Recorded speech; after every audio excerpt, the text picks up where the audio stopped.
โอ้โตเจ้าก็ไล่ใจบนแม่นหน่อยเนาะขนาดเฮ็ดละครัวเนี่ยก็ยังไล่ใจขยับไปเรื่อยๆเอาผัวให้ไล่ใจแล้ว ๆคนยังมันไล่ใจขนาดเฮ็ดหัวกันยังขยับออกเรื่อยๆเฮ็ดบ่แล้วจักเทื่อเอาหอบบักไห้ใหญ่เนี่ยเต็มเนี่ยสิปลูกก็ยังกระปลูกบ่ปลูกก็ยากสาวเสิร์ชน่าสาวเสิร์ชโสดแม่ห่างลูกสองโอ้ย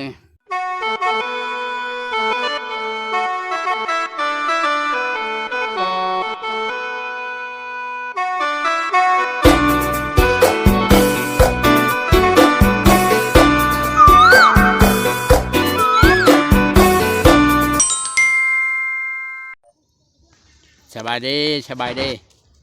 สบายดีโอใช่ไหมได้เนี่ยตัดจะไปเฮ็ดยังเนี่ยบ่จะไปเฮ็ดยังเนี่ยชวน จะมันหัว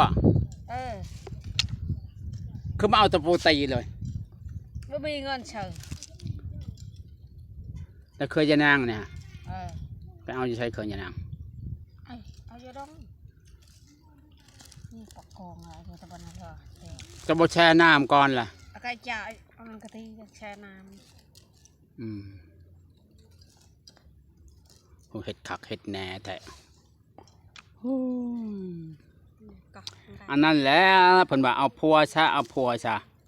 โอ้ยแต่เขาก็มีพัวกันยังเห็ดเองนี่นะว่ามีพัวเห็ดเองก็ยังมีผู้ชอยผู้จับได้น้ำมันพัวก็นั่งอยู่นี่ก็ชอยบ่ได้จับบ่ได้บ่แล้วว่าไผสิไปชอยเนาะเวียกไผเวียกมันชอยโลดเอาพัวก็เจอมีพัวเฮ็ดชอยเมาแต่เลือกพัวก็จะเอาไผ่มีไผ่สิมักเขาว่ามีผู้มักเอาโลดอย่าไปติไผ่กับคะแนนบาเขาเฮ็ดเวียกเฮ็ดงานเฮ็ดหัวเฮ็ดชวนซอยตัวเองก็นั่งอยู่เฮือนเฮ็ดอยู่เฮ็ดกินก็พอแหละหัวเฮ็ดหยังเป็นมักเลืองตาย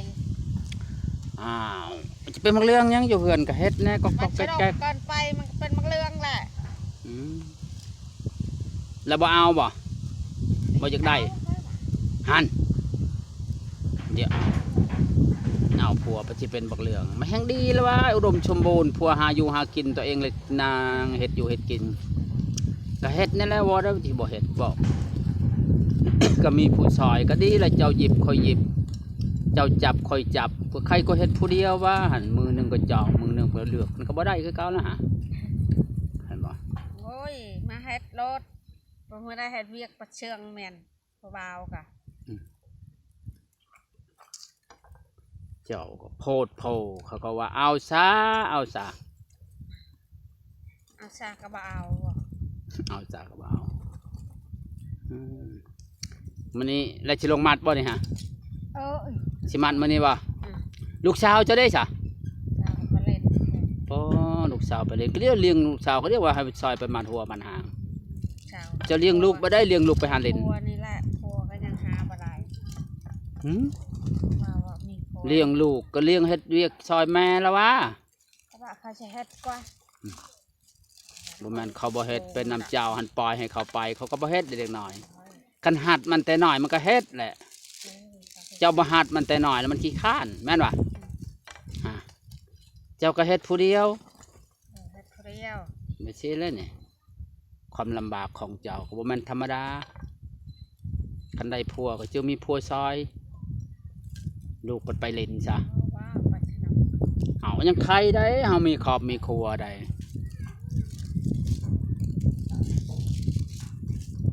ตูมีก็เห็นเจ้าทีเดียวก็มักซ้ำเพราะว่าให้บ่มีเงินแต่งซ้ำคันมันบ่แพงแล้วก็แต่งได้ว้าว30 ล้านก็บ่มีแล้วคนเฒ่าเลยเฮ้ยเฮาก็เอาซ้ำเฮาเฒ่าแล้วจาก15 ล้านยังคือได้อันนี้30ปะโถใจได้เอาจามเลยแล้วไปสิหายโอ้ยเสียดายเราบ่มาหามัดหัวซอยเนาะฉันก็คักเลยเราเป็นคนดุเลยชิบช่วยก็จะเฮ็ดชวนคือกันสิปลูกข้าวโพดทาเรามาในนาค่อยละไปลง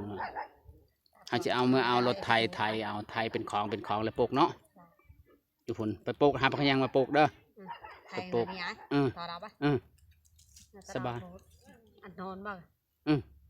น้ำเลยใช่มันมีน้ำแห้งค่อยอัดแล้วเขาสิปลูกพักยังจิตจังให้เขาเอาพักยังให้เอามาให้ในเด้อเขาจะชื่อเด้อ บ้างนะใช่ เอาอยู่ท้องพอแล้วเขาสิปลูกพักยังคือ มันพ่นพักอยู่คอกคนไปใช่ โคกใช่ น้ำไม่ท้าต้นน้ำไม่ท้าแดง ไม่นะโคกนะ รถเลย ไป น้ำไม่ท้าต้นอะไร ไปลงมัดหัวหันไปแช่น้ำตอนนี้นะในสาวเชิดก็ชิลงมัดหัวผู้บ่าวบ่มาก็เลยว่าเฮ็ดผู้เดียวเพิ่นว่าใช้ผู้บ่าวเพิ่นว่าบ่สั่งผู้บ่าวมาให้ถามหาก็สั่งเฮาก็เอามาเลยเด้อซอยเลยเด้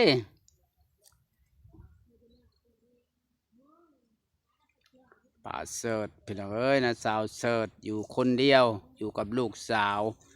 บ่มีผัวอยู่ให้คนเดียวเฮ็ดหยังก็เฮ็ดผู้เดียวลูกสาวกับไปหาผู้บ่าวพุ่นแหละอุ้ยจังแม่นคักเนาะมีลูกสาวก็บอกบ่ได้ไปตามลำพังก็เป็นนำตัวเองนั่นแหล้วเว้าปล่อยให้เขาไปเขาก็ไปเลยเด็กหน่อย ซ้ำลูกชายแล้ววะบอกกันได้เขาบอกไป ก็บอกเขาก็เฮ็ดคือกันแล้วไปมัดซอยหัวซอยเพิ่นก่อนพี่น้องต่อไปแล้วตอนเช้าเนี่ยเขาบ่ตอนเช้าฮะเขาตอนเช้าติอันนี้ว่าชวนเจ้าขยายเอาฮะขยายออกคือหัวตัวนั้นก็คือบ่มางออกตัวตะกลาง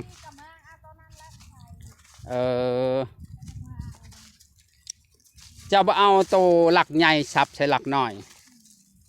มีแต่หลักน้อยจนนั้นก็งัวบุเขาเลยนี่โอ้น่าสาวเสิร์ชเป็นดุมันเด้อเป็นคนดุมันขยันดีได้ปลูกผักปลูกหญ้าน้ำก็อยู่ใกล้ๆเนี่ยเนาะนี่น้ำก็สบายพี่น้องใช้ประตูคือบ่มีประตูสวนนี่สวนเจ้าคือบ่มีประตูอันนี้ผักบัวแดงน้อยครับบ่เนี่ยปลูกหลายเลยเนาะอันนี้มักเพกจะใช้พูยบ่จนเขียวนี่ฮะใช้มันโดดมันด่างคือบานใดหน่อยเดียวเนี่ยโอ้โหอะไรเจ้าน้องตะบัดจ่องเป็นจังกะกลวงเลยเนี่ย ปออะไรบ่ได้ อีไรใบมันเครือมันยังได้อยู่ จะแช่น้ำ ไม่ได้แช่เจอมาได้ตามมาช่วยเธอเอาน้ำมาทำ โอ้จุดแบกเขากินหมดเลยแบกเขากินจนหมดเลยฮะก็เอาหาวตัวกลางนั่นแหละนี่พันออกโลดผ่าหันตัดออกไปท่านไหนก็มามัดอยู่พุ่นนั่นแหละคนเคยว่าเอาผัวโมเตเลือกก็มันเป็นจังซี่และคนเฮาต้องตาเรียวกันแล้ว เอาเอกตัวนี้ จะตามทางไอ้เพียงกัน โบเลือกก็ได้แล้วขันจะโบเลือกเงาได้เลือกว่าเลือก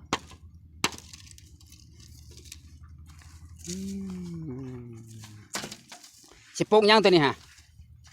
ส่วนตัวนี้ฮะอ้าวพริกจะปลูกลายแท้จะกินไวบ่อันยังนั้นปลูกยังที่เป็นคมนะอีกเอาเพกเลยนะใช่ยังบ่มีหักพริกฮะนี่มันมะพร้าวเมื่อมะพร้าวอันนี้ผักนอกใบบัวบกขึ้นหน่อยแท้อีมันยังบ่เป็น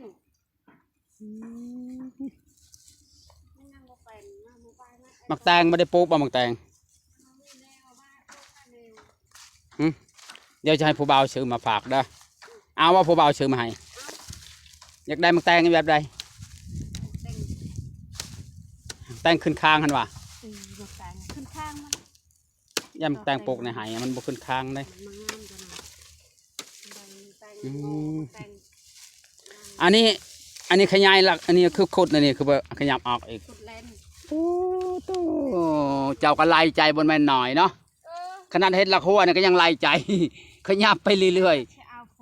ายใจแล้ว เปอ คนยังมันหลายใจกระดานเฮ็ดหัวกันขยับออกเรื่อยๆเฮ็ดบ่แล้วจักเทื่อเอาหอบบักไห้ใหญ่เนี่ยเต็มเนี่ยแล้วสิปลูกก็ยังก็ปลูกบ่ปลูกก็ยากสาวเสิร์ชน่าสาวเสิร์ชโสดแม่ห่างลูกสองโอ้ย เฮ็ดน้อยพอได้กินบ้าน ฮะ นี้มันหลาย เฮ็ดน้อยพอดีกิน เออ ก็ว่าเฮ็ดน้อยพอดีกิน พวกน้อยก็คือน้อยพอโอ้ยเอายังไงบ้านี้ อืมจะได้ปลูกบ่พอก็ขยายออกอีกพุ่นให้ฮอดน้ำช้างพุ่น เออพอแล้วมาเลยราคาเอ็ดหก ใช้ลอยหาฮอดลอยหา เนี่ยแม่ตักถึงก็คือเดินนับเดิมจิต โอ้ เนี่ยแม่ไม่คือนั่นน่ะนายละหาเสร็จจะฟ้าถ้าตาพยองกลางเนาะ อ๋อตัว ไปจานไหนจานเนี่ยทางวัน โอ้มันกินหมดใบมัน นักเครือมัน เครือก็ยังแล้วเขาขุดตะพูตะพุดทิ่มหมดเท่านั้น มันยังเป็นอยู่วันตายให้ขามาได้โค้งมา ให้ไผมา ไปไปตรงนั่งก่อน เจ้าก็ช่างผู้บ่าวก็โยเป็นหยัง ไปได้ช่างผู้ว่าก็ช่างต่อผูกประมาณผู้ว่าติดตาหันช่างผู้ว่าต่อติดตาให้ ช่างผู้บ่าวตัวติดตาบ่ไปไหน เขาผู้ว่าตอนนั้นไปได้มาช่างผู้ว่าตอนนี้ ขอว่าแบกกินมาแล้วได้ใบมัน ไปจ้านะคัน เลือดติดเครือมันได้ ก็เดี๋ยวก็ปลูกก็เดี๋ยวก็เห็ดคันคูปลูกมันด่างเพราะจะว่าเห็ดคันคูมันจะเป็นหัวติ อินพวกยังคือปลาละกอคือปีไงจ้ะคือปลา ว้าวไปคือจะคนจะปลูกเป็นคุมมันนะฮะ คือปีรองคืออะไรคือไอ้กระตาอันกระตุ้มไม่ใช่จอกอันตะปัด คือมันเป็นคุมมันนะ คือให้รัวคำปักเฮาเอ้ยปั่น เจ้าเห็ดคันคูแม้มันจะมันเป็นหัวว่าไปปลูกเป็นคุม ปีปานนะจ๊ะปานนะจ๊ะปานนะจ๊ะปีจับนับ เออเนี่ย ลุงเอาไว้ว่ากระบังไห้จอกจ้ะ บ่เห็ดคันคูแล้วก็แนบใส่โลด นับใช่ เห็ดคันคูแล้วก็แนบใส่ จะมันยังลง อืม ว่าประมาณไหนบ้างหลักการ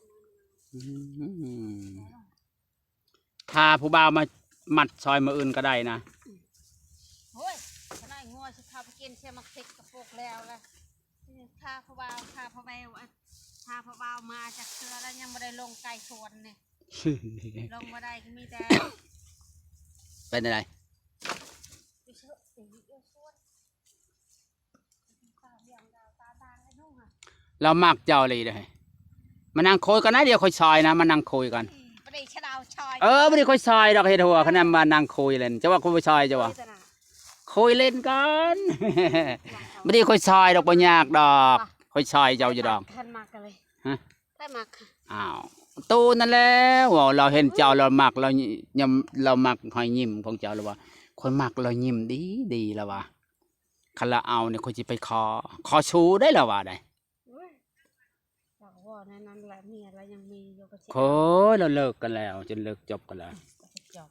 เลิกกันแล้วจนยาเรียบร้อยแล้วเราจะคันจากใดเราก็จากใดเมียเราก็จะไปเฮ็ดนาลูกชายเพิ่นจะมาเฮ็ดนาเด้เพิ่นจากใดเมียอยู่เฮือนอยู่ชานลูกชายเพิ่นจะปลูกเฮือนให้อยู่แล้วได้ขายดินอยู่พุ่นนาคำสะดามาเฮ็ดเฮือนเพิ่นจะมาเฮ็ดเฮือนปลูกให้เฮือนให้พออยู่แล้วชื่อดินอยู่พุ่นเด้ ก่อนนั้น อ่ะเจ้าเมาแต่เลือกเอาแล้วนะคะแนนเขามีเงินน่ะ ละโกยก็ตาย เขาเลิกแต่ดนแล้วเขาหย่าแล้วเมียเราเฒ่าแล้วเฒ่าลี พากับลูกทำการเอาเมียปะเท่ามีไผ่บัง อันนั้นแหละเราจึงจะได้เมียหาคนเบิ่งเอามูล ได้เมียกับเท่าแล้วมันจะมีนั่งลูก เมียแล้วฮะ บ้าละคนกับชายเท่าแล้วก็ไม่มีนะ เคยเคยบ่มีผู้ชายเฒ่าก็มี เท่าอย่าง ไผเคยเฒ่าน้อยจะเฒ่าปุ๊บ นายก็ น้องเขาอีกว่าเฒ่าว่ะ แม่มึงนายจุอันโอ้ยรุ่นมาบกอดรุ่นมังแนวเนาะ จักเด้อ รุ่นมาบกอดเขามันจุเอาปนาย เจ้าอยู่จังได๋บ่ให้เอาสร้างครอบครัวก็บ่สร้างบ่เสงเนี่ย สิช้างกับไผ่มาวีไผ่เป็นยางไปหาช้าง หาให้อยู่หมดแต่เลือก อีห้าละ ก็เว้าอยู่นี่ หากาว่าให้น่ะไปมาผู้เดียว มื้อนี้เรายากมื้ออื่นเรามามื้ออื่นจักเราเป็นหยังค่อยสั่งให้เรามาแล้วมื้ออื่นค่อยไปจะออกหน้าแสงอีกโอ้ หวานจ้ะ ยัง